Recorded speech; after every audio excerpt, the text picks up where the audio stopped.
Home menu हम लोगों ने करके देख लिया था। इंसर्ट मेन्यू में जैसा कि हमें पता है कि इंसर्ट मेन्यू में जितनी भी चीज़ें दी जाती हैं उसको हम डायरेक्टली यूज कर सकते हैं। Insert menu provide the tools to use insert them directly. Directly का मतलब यहाँ पे ये है कि कोई भी चीज़ अगर हमें इंसर्ट मेन्यू में मिलेगा तो हमें उसके लिए कुछ ज़्यादा टाइप वगैरह नहीं करना पड़ता है।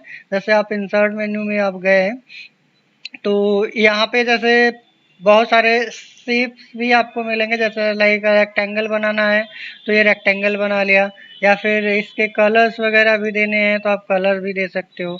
इसमें कुछ मीन्स इंसर्ट में आप ज़्यादातर देखोगे कि ये स्मार्ट आर्ट कुछ कुछ डिज़ाइन करने हैं तो आप यहाँ से स्मार्ट आर्ट जैसे लाइफ साइकिल दिखाना हुआ तो यहाँ से हम लाइफ साइकिल भी दिखा सकते हैं। बहुत बार होता है ना किसी का लाइफ साइकिल दिखाना होता है, तो इस लाइफ साइकिल में जैसे आपने कुछ इस तरीके से दिया, फ्रॉक दे दिया, या फिर फ्रॉक के बाद फिर यहाँ पे हमने टैडपोल दे दिया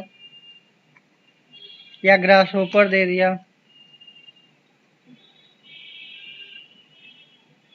कुछ इस तरीके से लाइफ साइकिल को हम दिखा सकते हैं। और यहाँ पे ग्रास दिखा दिया,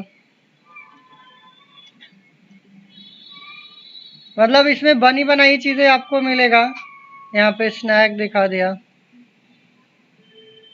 और जिसकी अगर ज़रूरत नहीं है तो आप यहाँ से डिलीट कर सकते हो, हटा सकते हो, कट कर सकते हो। यहाँ से ये है ना ऑप्शन, जा करके यहाँ से कट कर दिया। ओ सॉरी, कंट्रोल जेड करिए, वापस आ गया। एक ही पार्ट को हटाना है तो इसमें एडिट करने का ऑप्शन दिया है, यहाँ से डिलीट कर दिया, डिलीट हो जाएगा। ठीक है, तो ये हमारा क्या हो गया, लाइफ साइकिल हो गया। That means frog, grass hopper, फिर यहाँ पे ग्रास, इसको क्या बोलते हैं, टिड्डा, मेढक, और ये ग्रास होपर, टिड्डा क्या खाएगा, घास खाएगा, और ये स्नैक। इस तरीके से मतलब एक लाइफ साइकिल भी हम दिखा सकते हैं। इंसर्ट का मेन था कि इसमें सारी चीज़ें, ऐसे चार्ट भी आपको मिल जाएगा, जैसे हमारे पास पहले से बना बनाया डाटा है इसमें से, सच दैट नेम इज इस तरीके से है, इसका मैंने चार्ट बनाना है। ठीक है, सेलेक्ट कर लिया, तो यहाँ से हम चार्ट पे जाएंगे तो चार्ट में आपको डायरेक्टली मतलब अभी हम देखेंगे जब चार्ट बनाना होगा स्पेशली तो उसमें समझेंगे। सिर्फ यहाँ पे मैं बताना चाहता हूँ कि ये देखिए ऑटोमेटिक सारी चीज़ें मतलब बनी बनाई चीज़ें आपको डेटा पे अप्लाई कर देगा। तो इन चीज़ों का मेन इंसर्ट में और भी चीज़ें थी, ये धीरे धीरे देखेंगे बारी बारी से, बट मेन आपका क्या है यहाँ पे कि हम इसको डायरेक्टली यूज कर सकते हैं। इसमें कुछ ज़्यादा हमें लिखना नहीं पड़ेगा, टाइप नहीं करना पड़ेगा।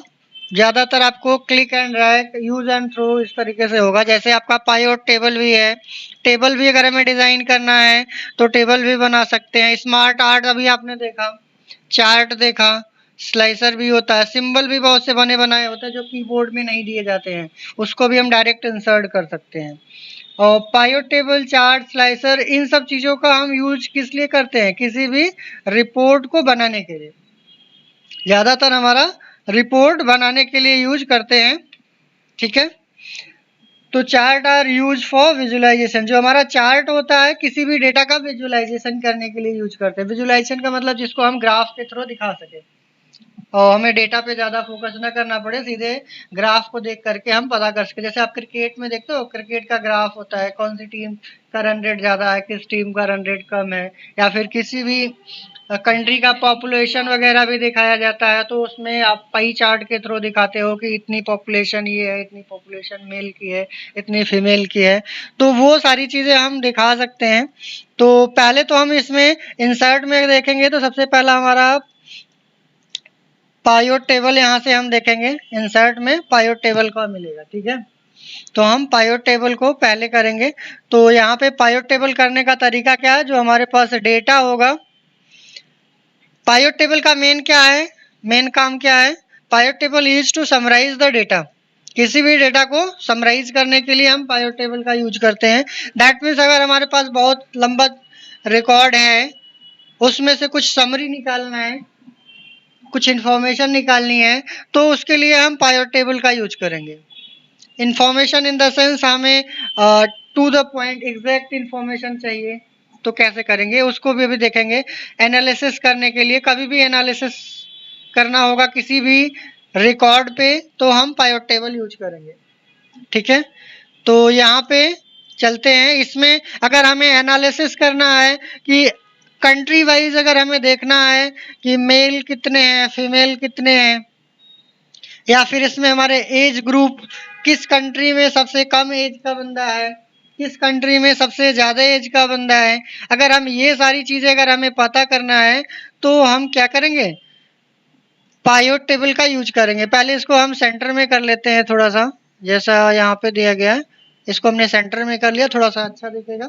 और इसको थोड़ा सा हम बैकग्राउंड कलर दे देते हैं, थोड़ा सा इसको बोल्ड कर देते हैं, बोल्ड पहले से है।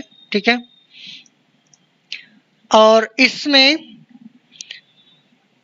पाइवट टेबल अप्लाई करने के लिए बहुत बार हम लोग मिस्टेक करते हैं कि हमारा कर्सर यहाँ पे रहता है या फिर इस टेबल से बाहर होता है। तो हम पाइवट टेबल में जाते हैं तो हमें आपको सेलेक्ट करना पड़ता है मैन्युअली, दैट मीन्स फिर आपको ये सेलेक्ट करना पड़ेगा। और अगर ये बड़ा डाटा हुआ तो थोड़ा सा सिलेक्शन करने में प्रॉब्लम आती है। तो इस चीज से अगर हमें सिलेक्शन से बचना है तो हम क्या करेंगे कि टेबल के किसी भी पोर्शन पे किसी भी सेल पे हम क्या करेंगे, अपना सेल पॉइंटर ले जाएंगे, क्लिक कर देंगे। उसके बाद हम पाइवट टेबल पे जाएंगे तो आप देखिए ऑटोमेटिक पूरा का पूरा डेटा हमारा सेलेक्ट हो चुका है। देख रहे हैं ये डॉट डॉट डॉट डॉट बन रहा है, ये पूरा का पूरा सेलेक्ट हो चुका है। अब यहाँ पे सिर्फ हमें ये बताना है कि ये जो पाइवट टेबल है वो नेक्स्ट वर्कशीट में लाना है या सेम वर्कशीट में। अभी हमारे पास यहाँ पे वर्कशीट इस तरीके से दो दिए गए हैं। अब हम यहाँ पे न्यू वर्कशीट करते हैं, ओके पे करेंगे। यहाँ पे न्यू वर्कशीट है, एग्जिस्टिंग करते तो आपको यहीं पे सेट कर सकते थे। अगर हम एग्जिस्टिंग करेंगे तो यहाँ पे हमें से पूछेगा कि ये इसी वर्कशीट में कहाँ चाहते हो। जैसे मान लीजिए हमें यहाँ पे चाहिए तो यहाँ पे हम गए और इसको हमने एक सेल बता दिया, इस सेल से हमारा पाइवट टेबल स्टार्ट हो जाएगा। ओके करेंगे तो ये पाइवट टेबल हमारा क्या हो गया, यहीं पे आ गया। अब इस पाइवट टेबल में रो में हम क्या रखेंगे, कॉलम में क्या रखेंगे, किसका हमें कैलकुलेशन करना है किस कॉलम पे, वो हम यहाँ पे रखेंगे। जस्ट लाइक दैट अगर हमें कंट्री नेम रखना है तो हमने कंट्री नेम रख दिया ये। अगर हमें मेल फीमेल जेंडर का रखना है तो हमने कॉलम में जेंडर का रख दिया। तो अब मेल फीमेल कंट्री ये हो गया। अब यहाँ पे वैल्यू किस पे निकालना है, एज ग्रुप के हिसाब से निकालना है। तो एज ये तो सम निकाल देगा, मतलब फ्रांस में मेल का टोटल एज कितना है। तो हमें टोटल तो चाहिए नहीं, हमें काउंट चाहिए। तो काउंट में हम चाहे तो यहाँ पे फर्स्ट नेम इसका डाल सकते हैं। तो फर्स्ट नेम डालेंगे तो ये देखिए काउंट ऑफ फर्स्ट नेम, क्या दिया है, काउंट ऑफ फर्स्ट नेम। तो आप यहाँ पे आओगे तो देखोगे आप फ्रांस में कुल कितने मेल हैं, 16, फीमेल 8, ग्रेट ब्रिटेन में 26, और आपका यही फीमेल मेल की संख्या देखेंगे तो 2, यूनाइटेड स्टेट में फीमेल की संख्या 34 और ये आपका मेल की संख्या 14। तो ये टोटल कुल कितनी पॉपुलेशन है, इतनी है, इतनी है। तो ओवरऑल सारी कंट्री का पॉपुलेशन कितना है, ओवरऑल सारे मेल की पॉपुलेशन कितनी है, ओवरऑल सारे फीमेल की पॉपुलेशन कितनी है। तो ये आपकी फीमेल की है, ये मेल की ओवरऑल, और ये ओवरऑल पूरे कंट्री की है। तो सेम सीट पे थोड़ा सा प्रॉब्लम ये होता है कि ये ऐसे आपका आधा दिखेगा आधा नहीं दिखेगा। ठीक है, तो इसलिए आप यहां से इसको नेक्स्ट सीट पे भी कर सकते हो। ठीक है, तो ऐसे हम एनालिसिस बहुत तरीके से कर सकते हैं, अलग अलग डेट के हिसाब से भी जो एंट्री की गई है डेट के हिसाब से अलग अलग आपके लास्ट। अगर हम यहाँ पे एक और अगर हम पाइवट टेबल बनाना चाहते हैं तो हमारे पास इंसर्ट में और भी पाइवट टेबल आपको मिलेगा। यहाँ पे जाओगे तो रिकमेंडेड पाइवट टेबल भी होता है। अगर आपको नहीं समझ में आता कि ये कैसे सेट किया गया है तो आप रिकमेंडेड पाइवट टेबल पे जाओगे तो आपको बताएगा ये कि इस तरीके का चाहते हो। फ्रांस का टोटल एज, फ्रांस का सम ऑफ एज यहाँ पे दिखा रहा है, क्या है, सम ऑफ एज।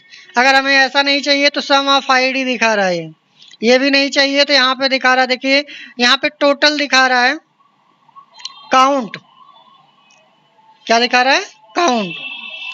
काउंट दिखा रहा है, फ्रांस में टोटल इतने हैं और सम इतना है और ये एज का सम इतना है।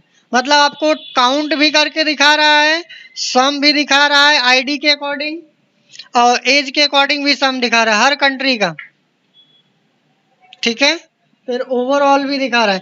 तो आप यहाँ से रिकमेंडेड में जाकर के आप बहुत तरीके से देख सकते हो कि हमें कैसा चाहिए। जैसे इसमें देखिए, इस मेल कितने हैं आपके, मेल में हर कंट्री का इसमें दिखाएगा जितने मेल होंगे और फीमेल भी हर कंट्री का दिखाएगा। तो ये आपके पास अलग अलग रिकमेंडेड पायोट टेबल्स दिए जाते हैं। आपको जिस तरीके का पायोट टेबल चाहिए आप उस तरीके का कर सकते हो, ठीक है। यहाँ से केवल सेलेक्ट करना होता है। सिलेक्शन के बाद आप सेलेक्ट करने के बाद ओके करोगे तो ये क्या करेगा, एक नई वर्कशीट में देखिए आपका पायोट टेबल बना करके दे दिया। अभी आप इसमें जाओगे, इस पे एक्सपैंड करोगे तो ये देखिए कितने फीमेल कैंडिडेट्स हैं, वो सबकी लिस्ट आ गई। अब ये सारे कंट्री का है, जितने भी फीमेल्स हैं ये सारे कंट्री का है। ऐसे मेल का भी सारे कंट्री का दिया गया है, सम दिया गया है। अगर इसमें हमें कुछ स्पेशल, अगर हमें सम नहीं चाहिए, काउंट केवल चाहिए, तो हम काउंट भी यहाँ से कर सकते हैं। जाएंगे वैल्यू फील्ड सेटिंग में, यहाँ से सम की जगह पे काउंट करेंगे, ओके करेंगे तो ये देखिए काउंट का दिखा दिया। मतलब ये आपका फ्रांस का ओवरऑल 60 फीमेल हैं, ग्रेट ब्रिटेन के 26 फीमेल हैं, यूनाइटेड स्टेट के 34 फीमेल हैं और ऐसे ही आपका इसका भी है, मेल का भी है। ओवरऑल फ्रांस का पॉपुलेशन, ओवरऑल ग्रेट ब्रिटेन की पॉपुलेशन, ओवरऑल यूनाइटेड स्टेट की पॉपुलेशन, जो अभी हम लोगों ने इसके पहले सेम सीट पे किया था ये वाला। अब उसका लेआउट थोड़ा सा चेंज किया गया है। अगर आप ध्यान से देखोगे तो इस वाले लेआउट में अलग तरीके से किया गया है। इस वाले में थोड़ा सा जो हमने क्या किया था, कंट्री को देखिए आपका कॉलम में कर दिया है और हमने उस बार क्या, उस लास्ट टाइम पे क्या किया था, कंट्री को हमने रो में करके रखा था। आप देखिए कंट्री को रो में करके रखा है। तो रिकमेंडेड में आपका क्या बता रहा है, इस तरीके से भी कर सकते हो और जेंडर और नेम को एक में कर दिया है। यहाँ पे ऐसे पे पता भी चल जाएगा कि कौन कौन से जो पर्सन हैं जो फीमेल हैं और उनका क्या नाम है, वो भी आप एक्सपैंड करके देख सकते हो यहाँ से, ठीक है। प्लस पे क्लिक करेंगे तो एक्सपैंड हो जाएगा, माइनस पे फिर करेंगे तो वापस एज इट इज हो जाएगा, ठीक है। तो इसको आप एक बार करके देखो तो इससे हमारी क्या हो रहा है, ये इंफॉर्मेशन निकल के आ रही है। अब इसी में सबसे कम एज का अगर हमें चाहिए होगा तो काउंट की जगह पे यहाँ पे जाएंगे, वैल्यू सेटिंग पे यहाँ पे मिनिमम सेलेक्ट करेंगे, ओके करेंगे तो ये इस तरीके से दिखाएगा। मैक्सिमम एज का देखना है तो मैक्सिमम का भी देख सकते हो, यहाँ पे मिनिमम मैक्सिमम यहीं से हम सेट करेंगे। एवरेज भी करना है, काउंट भी करना है, ये सारे फंक्शंस आपको मिल जाएंगे जो हमने होम मेन्यू में यहाँ पे फंक्शंस को देखा था ना। यहाँ पे जो हमने होम मेन्यू में फंक्शंस का देखा था वो सारे फंक्शंस यहाँ पे भी मिल जाएंगे, ठीक है। तो इसकी एक्सरसाइज करके एक बार देखेंगे तो ज़्यादा बेहतर रहेगा। बाकी का नेक्स्ट सेशन में कंटिन्यू